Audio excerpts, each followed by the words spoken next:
Hello everyone, welcome to another movie review. I just got done seeing Final Destination Bloodlines, aka Final Destination 6. Real quick before I talk about this movie, I'm going to briefly talk about two movies that I missed. I was out of town on vacation. I did see them, I just didn't review them. I kind of have this rule when I'm on vacation with other people. I just stay away from YouTube videos and stuff like that. I don't bother filming reviews and stuff like that. So I did see Thunderbolts and Sinners, so I'm going to briefly talk about them in this video. I'll put timestamps on the screen if you don't want to hear about those, so just skip ahead. So I'll try to make it quick because I don't want this review to be forever, and it's like 1 a.m. right now anyway, so like I want to go to bed. First off, Sinners, that came out first. So Sinners had a lot of hype, and deservedly so. It was a very good movie. Directed by Ryan Coogler, of course, Michael B. Jordan. They've done, all their movies together, and, or all of Ryan Coogler's movies have Michael B. Jordan in it, and these two guys are like bread and butter. They're they don't miss. Every movie they've done has been great. I haven't seen Fruitvale Station, but I've seen all the other ones, and this is very cool thing, because right now I feel like people are being more keen on like original stories, and how like other people like Jordan Peele, like they just do these original movies and everybody loves them. And it's always good to do something like that, because not everything needs to be an IP or a remake or whatever. So my only kind of gripe with Sinners, and I've seen other people say this, it's sort of like From Dusk Till Dawn. Like, if you look at the plot and how everything, I'm not going to really spoil the movie, but like the structure of the movie is similar to From Dusk Till Dawn. Fun fact, From Dusk Till Dawn came out the same month I was born, not the same day. January of 96. I think that's right? Yeah, I don't love From Dusk Till Dawn. I think it's a good movie. It's just when the major thing happens, I feel like the movie just kind of, just loses it just loses its focus and just kind of goes off the rails. And this movie does that too, but like in a better way. Like, it doesn't ruin the movie or anything. It just kind of, it's an abrupt thing. And similar to From Dusk Till Dawn, it sort of knocks it down a bit for me in terms of like it being like a 10 out of 10. It's not a 10 out of 10. It's more like a 9 for me. It's definitely a great movie. I definitely want to rewatch it. And there's a lot of themes and things in the movie too. I'm sure there's like little Easter egg videos and analysis I need to watch, which I haven't yet. I could see myself maybe giving it a better score in the future. And I unfortunately did not see it in like a big IMAX showing. I know they're going to like re-release it in IMAX, I think. So I might check it out again. But like I said, very good movie. Like, excellent movie. If you haven't seen it, check it out. Is it overhyped? I would say slightly, because, I wouldn't call it a masterpiece. I feel like some people are like saying it's like, yeah, like the best thing ever. I don't know. It was a very good movie though.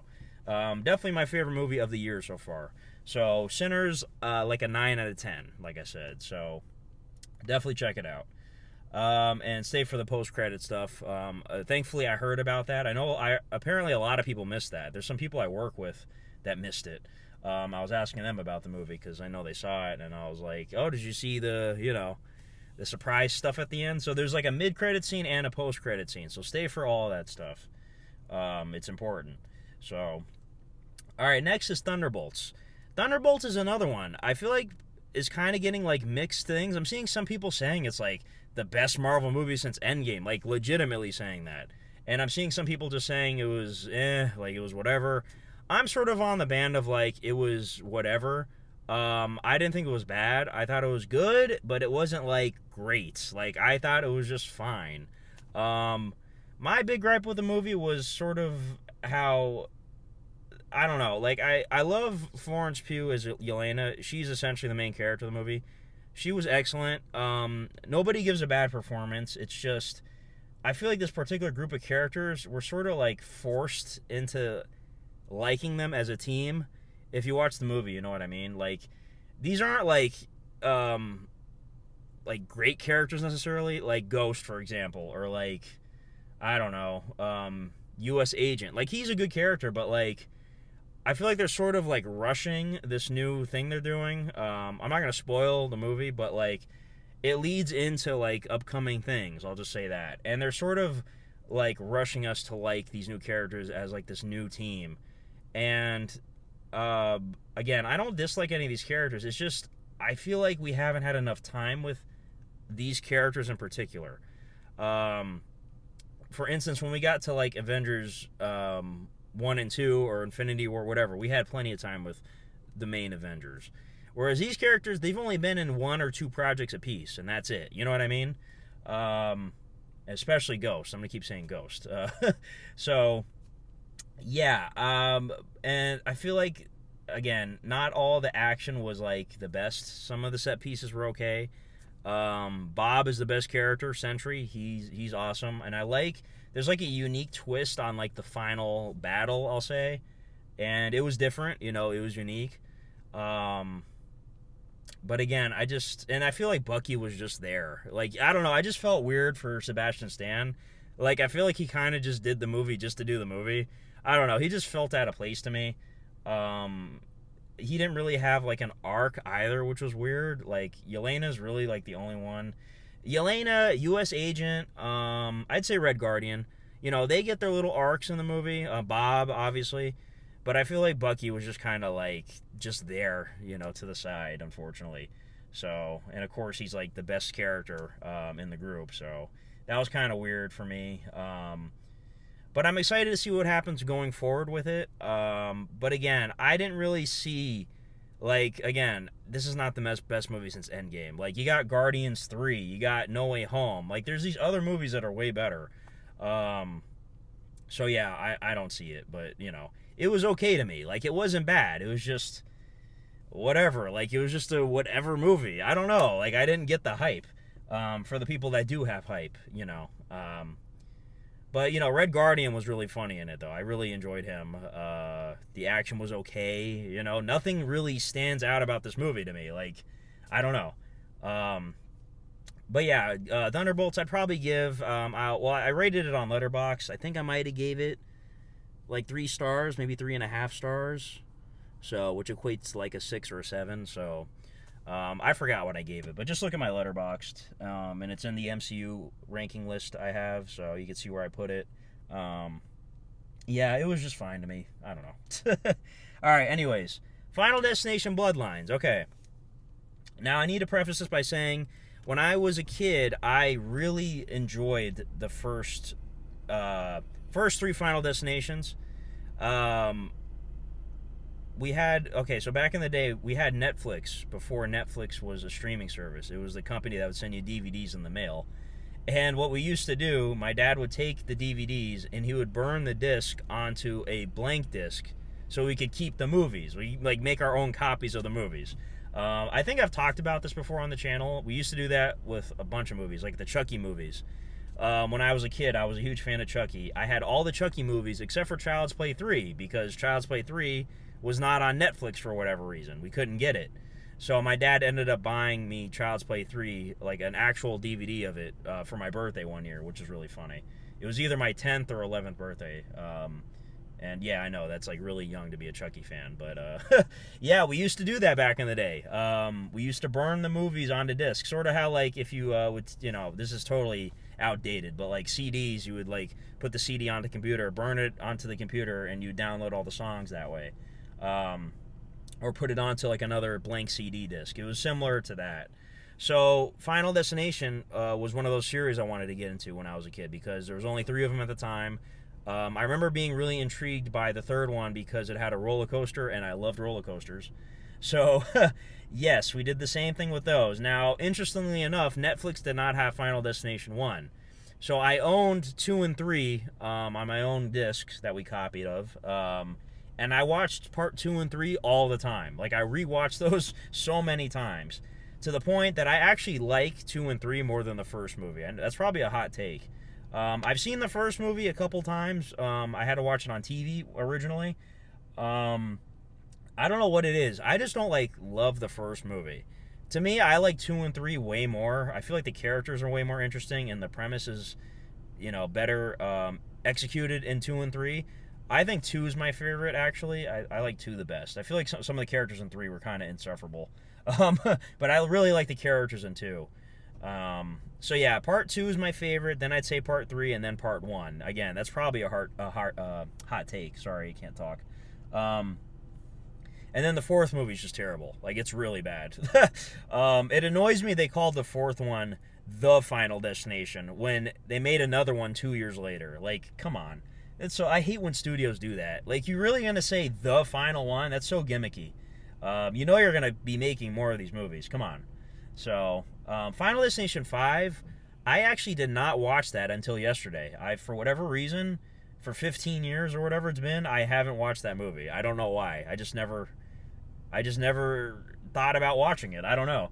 I did know about the twist at the end. I remember hearing about that and thinking that was interesting, but I'd never actually watched the movie. So I watched part 5 recently, like I said, yesterday, and it was okay. It was fine. You know, I feel like a lot of people like it a lot. I thought it was just whatever. I don't know. The twist was cool at the end, I guess, but it was okay. It's better than 4. You know, 4's... anything's better than 4. So my ranking would be 2, 3, 1, 5, and then 4. Now this new one has been many years, and this has been getting good reviews as well, so I was very excited. And Tony Todd, rest in peace, obviously, in the trailers, he came back. You saw that he's in the movie. And I like that he's in the movie because he plays a key part. And he does get a fair amount of screen time, I feel like. And it's very fitting because I think this was his final movie. You know, I never did see the Candyman movies. I know he's known for that, but I do need to watch those. And he's just a legend, you know, and it's unfortunate, you know, that he's gone. So rest in peace, Tony Todd. He appeared in pretty much all the movies except for 4. You know, again, 4's terrible. So, yeah, this one was very fun. I really enjoyed this one. My favorite aspect of this one was that they kind of changed things a little bit. I'm not going to spoil anything, but they sort of take the premise in a different direction where it's like a character's bloodline, which is in the title. A character from way back in the day has a premonition, and then her family essentially gets cursed years later, decades later. And sort of they die in the order, they're supposed to die in the order that they're born, in the bloodline, essentially. And it's interesting. I really enjoyed that aspect. The premonition scene at the beginning was really good. I wouldn't say that's the best one. The best one's part 2. Everybody agrees with that. Part 2 premonition scene's amazing because you got the log truck and all that.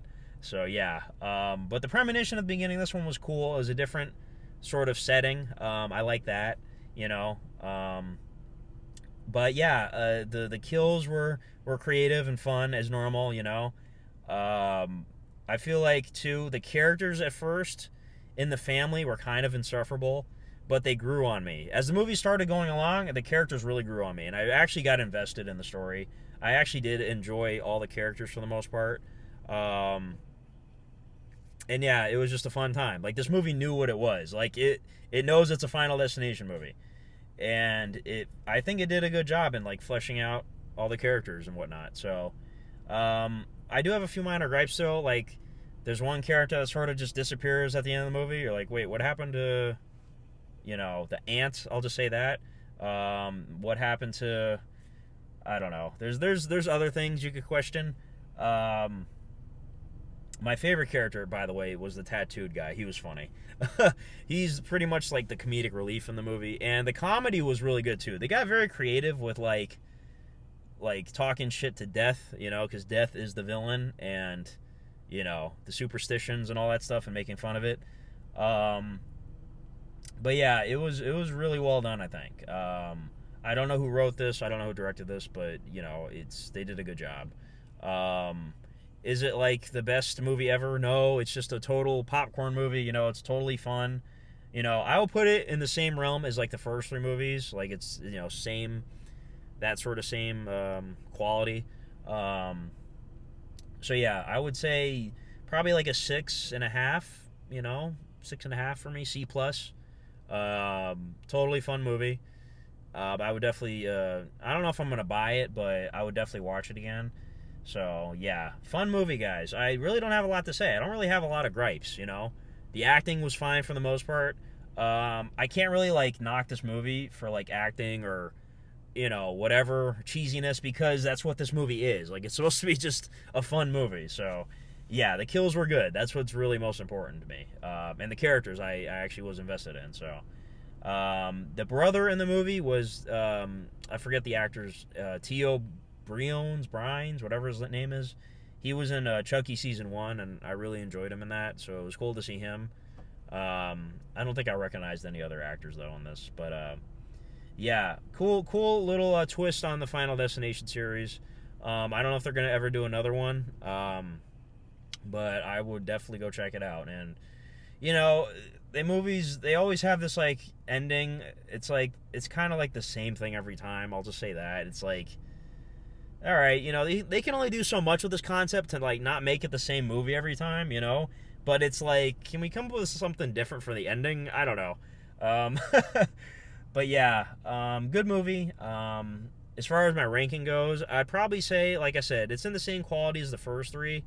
I don't want to say it's better than the first one because... Like I said earlier, I'm not, like, a huge fan of the first one. But I guess I kind of like the characters more in this one. I don't know. I don't know. It's probably, like, sacrilegious to, like, put this above the first one. So I would definitely say, like, 2, 3, 1, then this one, and then 5, and then 4, for sure. So, but I'll put it on my Letterboxd. I'll make a ranking on there. So, yeah, I don't really have much else to say. I'm not going to do a spoiler section or anything.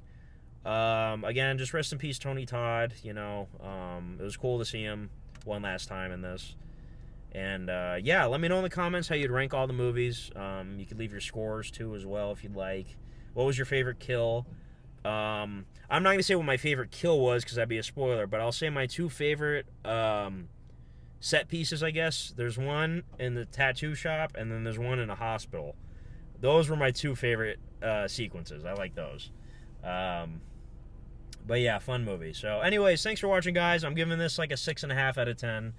And I think the next movie, I'm going to try to catch up on all the Mission Impossibles, because the last one is coming out next week. So I need to catch up on all those. I haven't seen the last couple.